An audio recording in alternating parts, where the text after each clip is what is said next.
Olá, meus amigos e meus irmãos, tudo bem com vocês? Que a graça de nosso Senhor Jesus Cristo, o amor de Deus o Pai e a comunhão do Espírito Santo sejam com todos vocês. E hoje vamos estudar a parábola As Bodas, que se encontra em Mateus capítulo 22, verso de 1 até o 14. Nosso estudo é baseado no livro Parábola de Jesus, capítulo 24, diante do tribunal da Casa Publicadora Brasileira.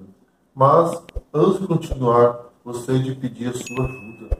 Se inscreva no canal, dê um like e ative as notificações. Bom, vamos orar? Bendito és tu, Senhor, nosso Deus, Rei do Universo. Hoje vamos estudar a sua palavra. Gostaria de pedir a unção do teu Espírito Santo e a tua presença no estudo de hoje.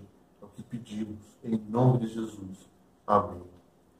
Nesta parábola, como na grande ceia, são ilustrados o convite do Evangelho, sua rejeição pelo povo judeu e o convite da graça aos gentios.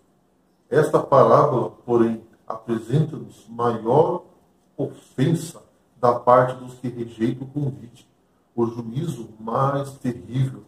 O convite para o banquete foi transmitido pelos discípulos de Cristo. Nosso Senhor enviou os 12 e depois os 70, proclamando que era chegado o reino de Deus e convidando os homens a arrependerem-se e crerem no Evangelho.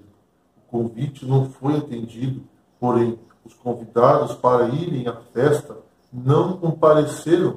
Mais tarde, os servos foram enviados com a mensagem. Vamos ler Mateus 22, verso 4? Enviou ainda outros servos com esta ordem: dizei aos convidados: eis que já preparei o meu banquete, os meus bois cevados já foram abatidos, tudo está pronto, vinde para as bodas. Esta foi a mensagem levada à nação judaica depois da crucifixão de Cristo. Mas a nação que se arrogava ser o povo peculiar de Deus rejeitou o Evangelho, a eles levado no poder do Espírito Santo. Muitos fizeram isso de maneira mais insolente, outros ficaram tão exasperados com o oferecimento da salvação e perdão por terem rejeitado o Senhor da glória, que se voltaram contra os mensageiros. Vamos ler Atos dos Apóstolos, capítulo 8, verso 1. E Saulo consentia de sua morte. Naquele dia levantou-se grande perseguição contra a igreja em Jerusalém. E todos, exceto os apóstolos, foram dispersos pela região da Judéia e Samaria. Muitos homens e mulheres foram lançados na prisão, e alguns dos portadores da mensagem do Senhor, como Estevão e Tiago, foram mortos. Assim, o povo judeu selou sua rejeição da misericórdia de Deus. O resultado foi predito por Cristo na parábola. Vamos ler Mateus 22, verso 7. O rei ficou irado e, enviando as suas tropas, exterminou aqueles assassinos e lhes incendiou a cidade. O juízo pronunciado atingiu os judeus na destruição de Jerusalém e na dispersação do povo. O terceiro convite para o banquete representa a pregação do Evangelho aos gentios. O rei disse, vamos ler Mateus 22, 8 até o 10. Então disse aos seus servos, está pronta a festa, mas os convidados não eram dignos. Ide, pois, para as encruzilhadas dos caminhos e convidai para as bodas a quantos encontrardes. E saindo aquele servo pelas estradas, reuniram todos os que entraram, maus e bons, e a sala do banquete ficou repleta de convidados. Era um grupo misto. Alguns deles não tinham maior respeito ao doador da ceia do que os que haviam rejeitado o convite. A classe, primeiramente convidada, não podia, como pensava, sacrificar os privilégios mundanos para comparecer ao banquete do rei. E entre os que aceitaram o convite, havia muitos que pensavam somente em se beneficiar. Foram para partilhar das provisões do banquete, mas não tinham desejo de honrar o rei. Quando o rei entrou para ver os convidados, foi revelado o verdadeiro caráter de todos. A cada um foi provido um vestido de bodas. Essa veste era uma dádiva do rei. Usando-a, os convidados demonstraram respeito ao doador da festa. O homem, porém, estava com seus trajes comuns. Recusaram fazer a preparação exigida pelo rei. A veste provida para ele, com um grande custo, desdenhou a usar. Deste modo, insultou seu senhor. A pergunta do rei, vamos ler Mateus 22, 12, 13, e perguntou-lhe, amigo, como entraste aqui sem veste nupcial? E ele emudeceu. Então ordenou ao rei, aos serventes, amarrai-o de mãos e pés, lançai-o para fora nas trevas, ali haverá choro e ranger de dentes. O exame dos convidados pelo rei representa uma cena de julgamento. Os convidados à ceia do Evangelho são os que professam servir a Deus, cujos nomes estão escritos no livro da vida. Nem todos, porém, como professam ser cristãos, são discípulos verdadeiros. Antes que seja dada a recompensa final, precisa ser decidido quem está apto para participar da herança dos justos. Essa decisão deve ser feita antes da segunda vinda de Cristo nas nuvens do céu, porque quando ele vier, o galardão estará com ele. Vamos ler Apocalipse 22, verso 12. E eis que venho sem demora, e comigo está o galardão que tenho para retribuir a cada um segundo suas obras. Antes de sua vinda, o caráter da obra de cada um terá sido determinado, e a cada seguidor de Cristo o galardão será concedido, segundo os seus atos, enquanto os homens ainda estão sobre a terra, é que a obra do juízo investigativo se efetua nas cores celestiais. A vida de todos os seus professos seguidores é passada em revista perante Deus. Todos são examinados de conformidade com o relatório nos livros do céu. E o destino de cada um é fixado para sempre, de acordo com seus atos. Pela veste nupcial da parábola é representado o caráter puro e imaculado que os verdadeiros seguidores de Cristo possuirão. Vamos ler Apocalipse 19, verso 8.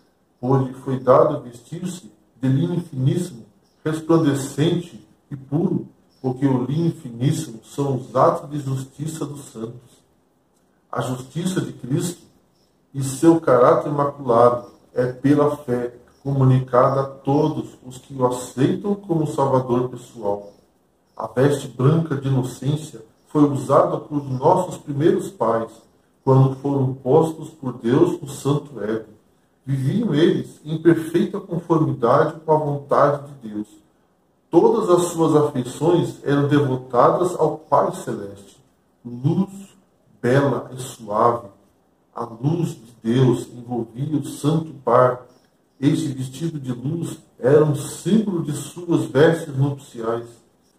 Este vestido de luz era um símbolo de suas vestes espirituais, de celeste inocência. Se permanecessem leais a Deus, continuariam sempre a envolvê-los. Ao entrar o pecado, porém, cortaram sua ligação com Deus e desapareceu a luz que os cingia. Nus e envergonhados, procuraram suprir os vestidos celestiais, cozendo folhas de figueira para uma cobertura.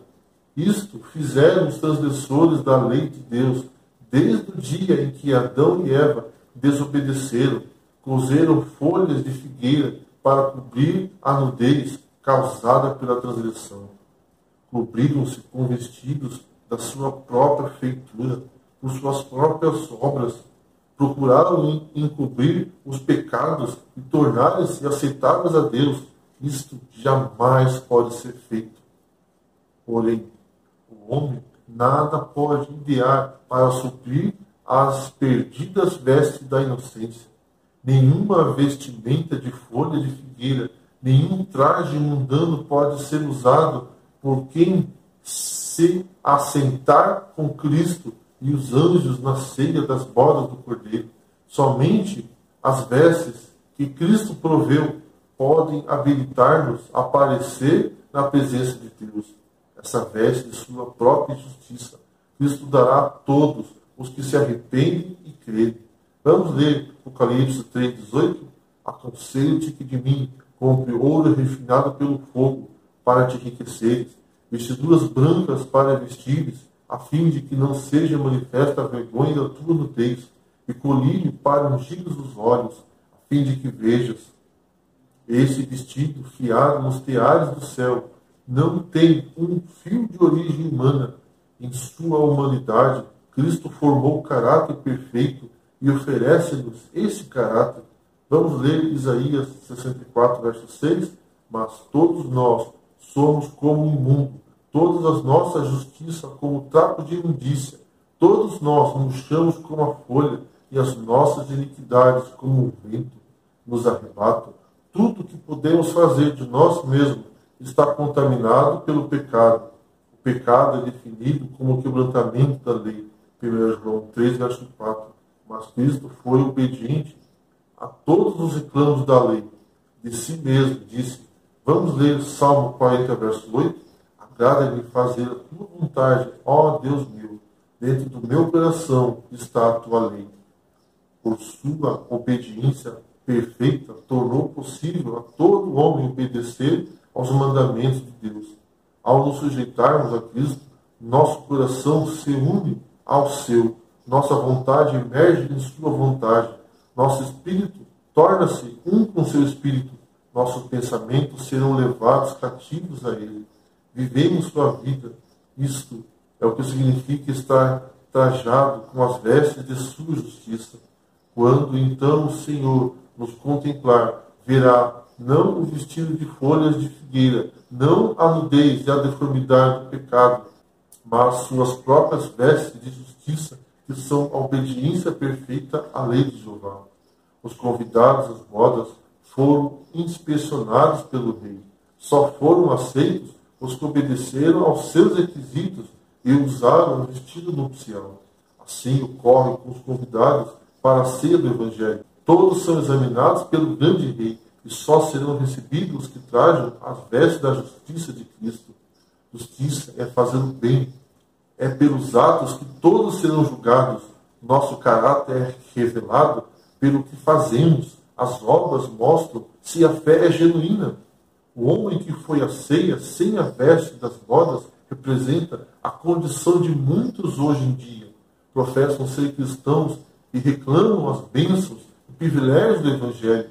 Contudo, não sentem a necessidade de transformação de caráter, nunca sentiram o verdadeiro arrependimento dos pecados, não reconhecem a necessidade de Cristo, não exercem fé nele, não venceram suas inclinações para a injustiça, herdadas e cultivadas. Contudo, pensam ser bastante bons em si mesmos e confiam em seus próprios méritos em vez dos méritos de Cristo. Como ouvintes da palavra, vão ao banquete, mas não tomaram a veste da justiça de Cristo.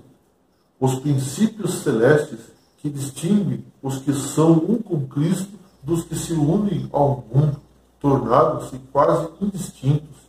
Os professos seguidores de Cristo não são mais um povo separado e peculiar. A linha de demarcação é imperceptível. O povo está se subordinando ao mundo, às suas práticas, costumes e egoísmo. A igreja passou para o mundo, transgredindo a lei, quando o mundo devia passar para a igreja na obediência da mesma. Diariamente, a igreja se está convertendo ao mundo.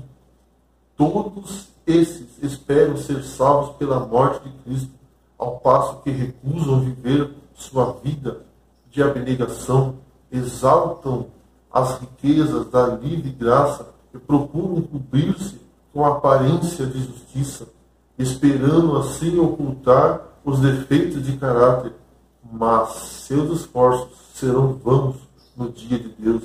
A justiça de Cristo não encobrirá pecado algum acariciado. A lei de Deus, porém, lê os segredos do coração. Todo ato é julgado pelos motivos que o sugeriram. Somente quem estiver de acordo com os princípios da lei de Deus permanecerá em pé no juízo. Deus é amor. Demonstrou ele este amor na dádiva de Cristo, quando Vamos ler João 3,16, porque Deus amou o mundo de tal maneira que deu seu Filho unigênito, para que todo que nele crê não pereça, mas tenha a vida eterna. Nada reteve de sua possessão adquirida. Deu todo o céu, do qual podemos tirar poder e eficiência, para não sermos repelidos, nem derrotados por nosso grande adversário. Mas o amor de Deus não o leva a desculpar o pecado. Não o desculpou em Satanás, não o excusou em Adão ou em Caim, nem o desculpará em qualquer outro homem. Não tolerará nossos pecados e não passará por sobre nós defeitos de caráter. Espera que vençamos em seu nome. Os que rejeitam o dom da justiça de Cristo estão rejeitando os atributos de caráter que os constituíram filhos e filhas de Deus. Rejeitam aquilo que unicamente lhe poderiam conceder aptidão para um lugar na ceia das bodas.